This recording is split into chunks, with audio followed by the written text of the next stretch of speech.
I'm Ryan McCaffrey with IGN here at Summer Game Fest, and I am talking to Kieran and Craig. They are working on Star Wars Galactic Racer, one of the big fall games this year, and that's saying something, guys, because there's a lot of big fall games.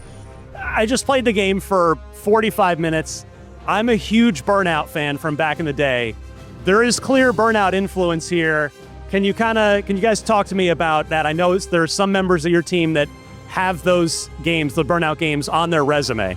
Yeah, I think we've always had that DNA of Burnout games in our teams. Like when we were working at Criterion, making Need for Speed games, and even when we were doing kind of Battlefront games with the space battles, there's a frenetic arcade action with kind of visceral crashing or as we sometimes call it, elbows out racing, which I think Burnout was famous for, and it's always been a DNA of the studio. You know, we make the games that we love and we make the experiences we love so that you can usually see that influence through the things that we do.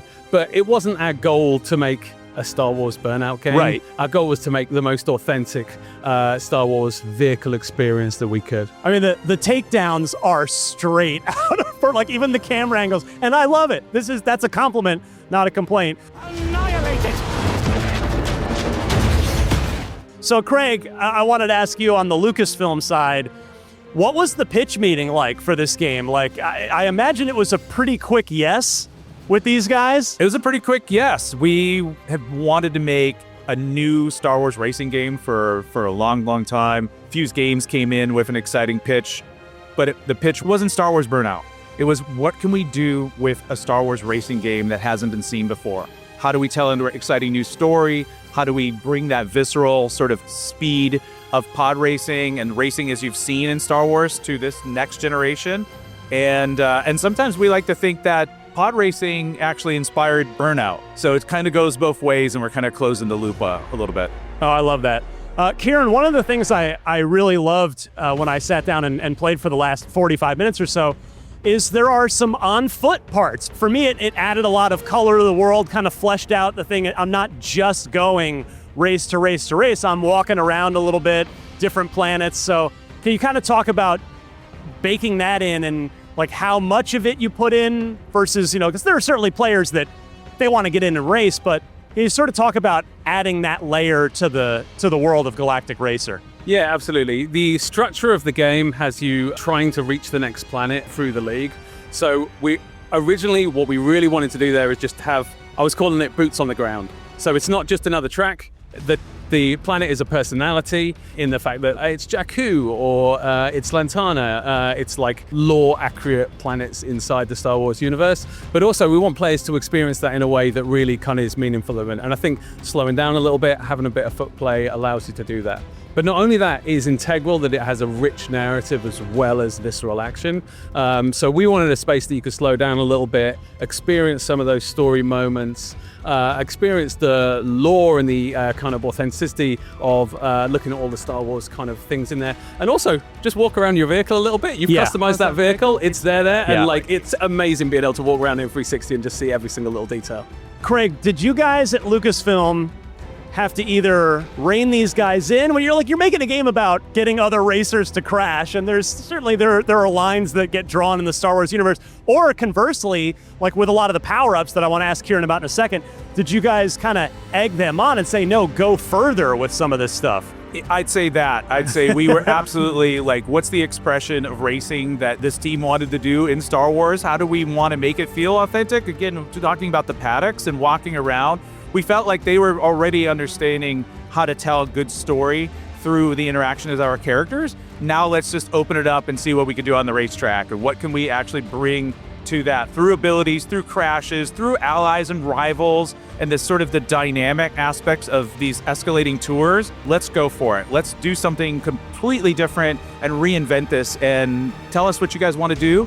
And then we found a right way to do it. So Kieran, I want to ask you about the power-ups in these races, because they make all the difference when you're trying to go, make sure you're in first place or as close to the front of the pack as you can be.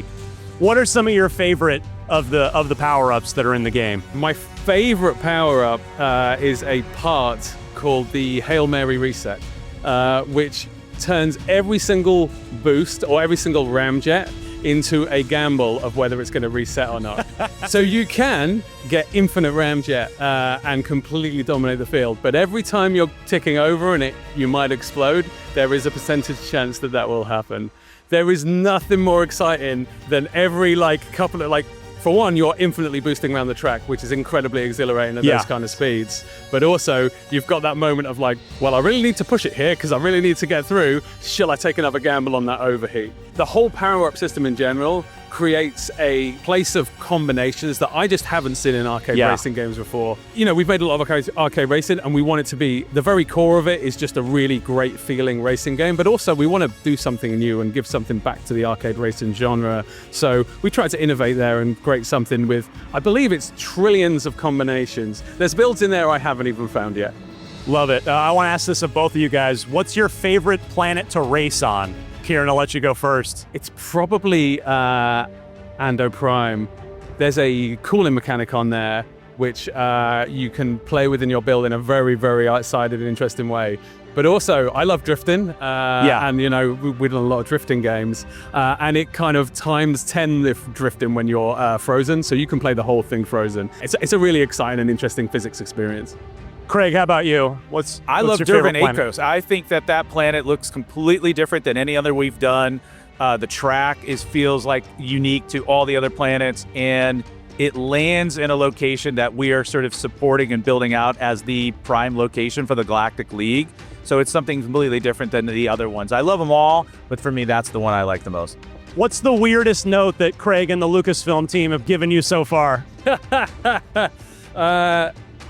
What's the weirdest note? There's so many, it's hard to pick. Give me something. No, that's not true. We annoyingly, we don't get that many weird notes because we talk so much. It's more of a conversation, you know? It's not like things are just thrown over the fence. And we started from day one with a collaboration together. So this is very much a game of two teams and a game of, it sounds like I'm on a sports thing now. I think it is. All right, well, all right, Go on. Craig's got an answer. Well, I'll tell you what, they love giving us screenshots of crashes.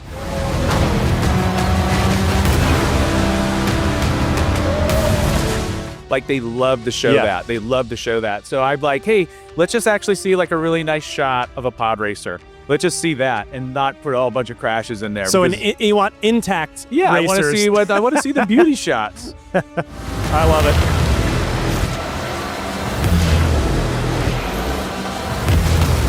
I had the pleasure of playing in front of a giant HD TV, but how high can you crank up the frame rate on this thing? I'm picturing this on a high-end PC with a big curved giant widescreen monitor. Are you guys kind of going all out on the PC setting side? I think the frame rate is unlimited on PC. You can do an unlimited frame rate on PC, but we focused on making it run at a solid 60 out the box across the board. We wanted solid 60 frame a second experience on every single platform that we're launching on. So our focus wasn't really the high end, although of course that's possible. Our focus was to make sure that there was a consistency there, and that consistency was at 60, and that the fidelity was as high as we can get in that space. Guys, thank you so much. Star Wars Galactic Racer will be out on PC, PS5, and Xbox on October 6th. Be sure to check it out. And for more on all things gaming, you're already in the right place right here at IGN.